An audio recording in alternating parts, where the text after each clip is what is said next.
सभी को मेरा नमस्कार। स्वागत है आपका मेरे YouTube channel smart maths math Ravi sir में। तो काफ़ी दिनों बाद फिर से हम स्टार्ट कर रहे हैं रेमेडियल क्लासेस कक्षा 10वीं गणित की।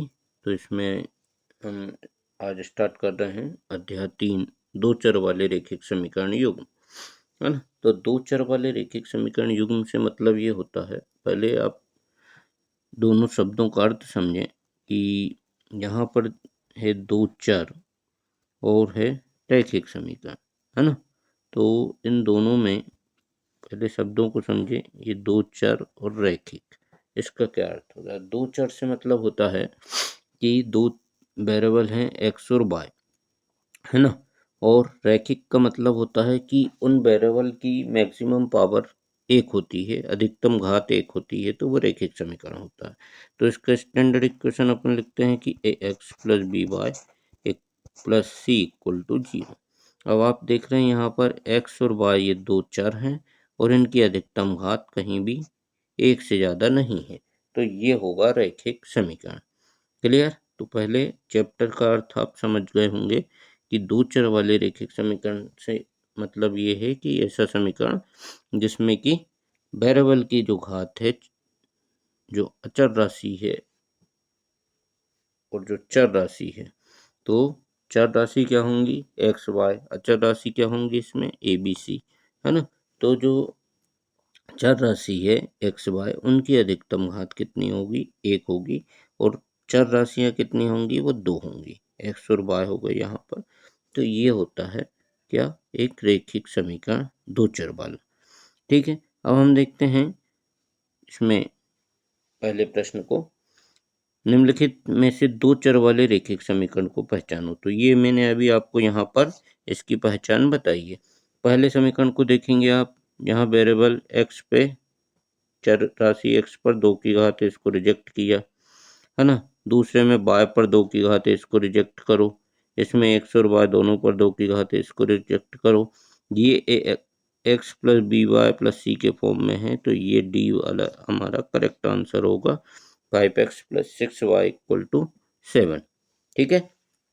तो ऐसे हमको दो चर वाले समीकरण को और रैखिक हो उसको पहचानना है ना। तो हमने दो चर वाले रैखिक समीकरण का स्टैंडर्ड फॉर्म ये लिखा है साइड में, A X plus B Y plus C equal to 0। ठीक है।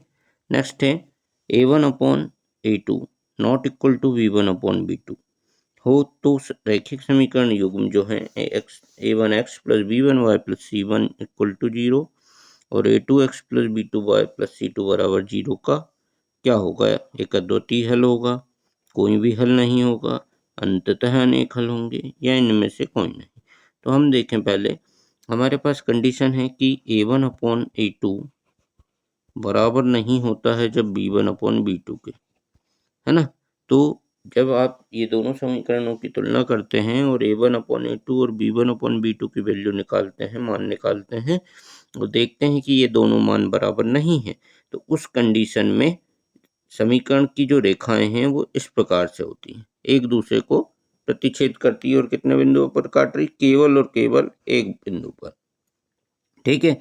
तो इसका एक अद्वितीय हल होगा, एक अद्वितीय हल होगा, ए हमारा सही आंसर है ना। और रेखाएं कैसी होंगी, तो रेखाएं प्रतिच्छेद करेंगी। यदि इसमें ऐसा पूछा जाता है रेखाएं कैसी होंगी, तो रेखाएं एक बिंदु पर प्रतिच्छेद करेगी, ओनली वन पॉइंट, है ना, ओनली वन पॉइंट पर इंटरसेक्ट करेंगी, एक ही बिंदु पर प्रतिच्छेद करेंगी, और इसका एक यूनिक सॉल्यूशन होगा, अद्वितीय हल होगा। चलिए अगले क्वेश्चन की ओर, A one upon A two बराबर हो गया यहाँ B one upon B two, और C one upon C two उसके बराबर नहीं है।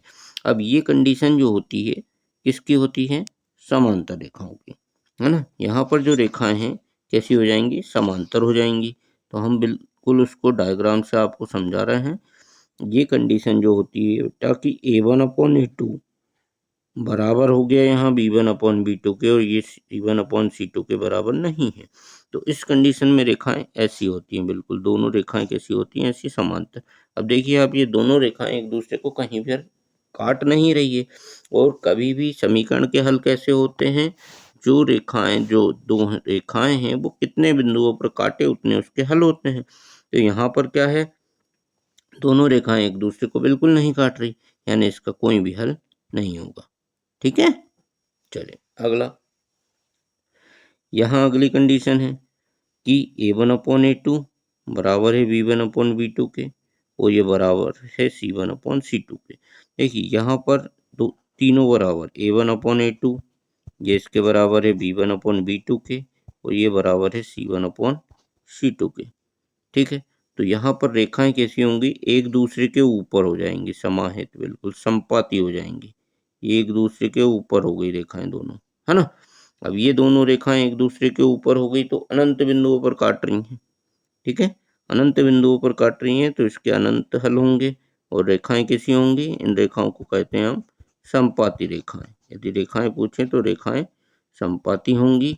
यहाँ पर रेखाएं समांतर होंगी, समांतर रेखाएं एक दूसरे को नहीं काटती, इसलिए कोई भी हल नहीं। और संपाती रेखाएं एक दूसरे के ऊपर होती हैं तो इसके अंततः अनेक हल होते हैं। चलिए अगले क्वेश्चन की ओर।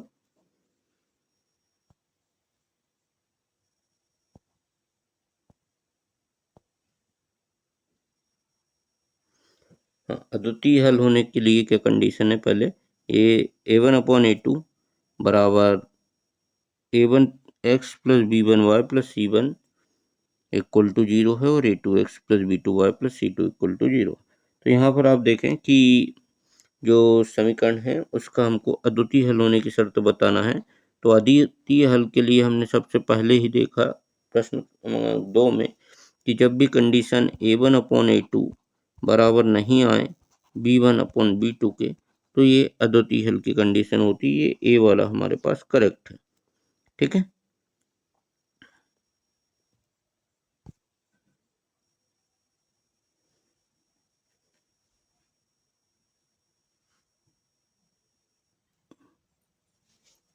एक समीकरण युग्म दिया है हमको A1x plus B1y plus C1 equal to 0 और A2x plus B2y plus C2 equal to 0 के अनेक हल होने के लिए क्या शर्त है। तो अभी हमने देखा था अनेक हल कब होते हैं, जब रेखाएं एक दूसरे के ऊपर क्या हो जाती हैं, ओवरलैप हो जाती हैं, है ना। संपाती रेखाएं जो होती हैं ये एक दूसरे के ऊपर हो गई, यानी अनंत बिंदुओं पर एक दूसरे को काट रही है। तो उस कंडीशन में क्या होते हैं, A1/A2 बराबर B1/B2 बराबर C1/C2, यानी तीसरा वाला जो C ऑप्शन है वो सही है। ठीक है, चलिए अगला देखते हैं। रिक्त स्थानों की पूर्ति करो, प्रश्न क्रमांक 2। इसमें है पहला कि 2x धन 3y बराबर 5। आपको एक समीकरण दे दिया है 2x प्लस 3y, है ना, इक्वल टू 5। तो यहाँ पूछा है कि यदि x बराबर 1 हो तो y का मान। तो यहाँ पर हमको क्या करना है, x बराबर 1 रखना है ना। रखने पर तो रख दिया हमने 2 into 1 plus 3y equal to 5। ये 2 एकम 2 हो जाएगा, तो 2 इधर आएगा 5 से माइनस हो जाएगा, ये इधर धन का है इधर ऋण का हो जाएगा। तो ये 3y बराबर कितना आ गया, 3। तो y बराबर 3/3, 3 एकम 3, y बराबर 1 आ गया। यहाँ पर y बराबर 1 होगा। ठीक है, ओके, चलिए अगला देखें। अगला खालिस्तान कह रहा है हमको कि वह समीकरण जिसको x plus B Y plus C बराबर 0 के रूप में लिखा जा सकता है। यहाँ ए बी सी वास्तविक संख्या हैं और ए और बी दोनों शून्य नहीं है। दो चर वाला एक रेखिक समीकरण कहते हैं। कौन सा समीकरण कहेंगे इसको, रेखिक समीकरण। ठीक है, अभी हमने देखा था ना, जहाँ पर क्या है, देखो x की भी घात 1 है, y की भी घात 1 है, तो दो चर वाला कौन सा समीकरण हो गया, ये रैखिक समीकरण। ठीक, चलो फिर है 2x plus y plus equal to के में यदि x बराबर 2 और y बराबर 1 रख दो, तो यहाँ पर आपको समीकरण दिया है 2x, है ना, प्लस y बराबर k। यहाँ पर आपको x का मान 2 और y का मान 1 रखना है। यहाँ पर x की जगह पर 2 रख दिया, धन y की जगह पे 1 रख दिया, बराबर के 2 दूनी 4, 4 धन 1 बराबर के, यानी यहाँ पर हो गया के बराबर 5। तो के का मान यहाँ हो गया 5। सिंपल, बहुत ही सरल क्वेश्चन है बच्चों, तो इनको आप ऐसी प्रैक्टिस करो। ये रेमेडियल मॉड्यूल बड़ा ही महत्वपूर्ण है आपकी परीक्षा की दृष्टि से, है ना। एक रैखिक समीकरण युग्म जिसका कोई हल नहीं होता, रैखिक समीकरण युग्मों का कैसा हल होता है? असंगत युग्म कहलाता है। ये कैसा होगा? जब कोई उसका हल नहीं होगा तो असंगत युग्म होगा उसका, है ना। चलिए, रैखिक समीकरण युग्म में यदि रेखाएं खालिस्तान होती है तो निकाय असंगत होता है। अब जब कोई भी हल नहीं है तो असंगत हो रहा है, और जब कोई भी हल नहीं होता तो रेखाएं ऐसी होती हैं, बिल्कुल समांतर, पैरेलल। रेखाएं कैसी होती हैं यहाँ पर इस कंडीशन में? समांतर होती हैं, है ना। तो ये चौथे और पांचवें एक ही है, ठीक है। इसमें एक दूसरे के अपोजिट करके उसको पूछ लिया है ना। यहाँ पर असंगत हल होगा, यहाँ असंगत हल है तो रेखाएं कैसी होंगी? तो रेखाएं समांतर होंगी। और इस कंडीशन में ये जो रेखाएं समांतर होती हैं ये कभी एक दूसरे को प्रतिच्छेद नहीं करती, तो प्रतिच्छेद नहीं करेगी तो इसका कोई भी हल नहीं होगा। ठीक है बच्चों, तो आप ये दोनों प्रश्नों को करें, फिर जल्दी ही मिलते हैं आपसे अगले वीडियो में अगले क्वेश्चन को लेकर। ओके, थैंक यू, धन्यवाद। और जो अभी तक आपने चैनल को सब्सक्राइब नहीं किया है तो चैनल को ज़रूर सब्सक्राइब कर लें और इन वीडियोस को अधिक से अधिक बच्चों तक पहुंचाएं ताकि सभी को इसका फ़ायदा मिले। ठीक है, okay, thank you, have a nice day.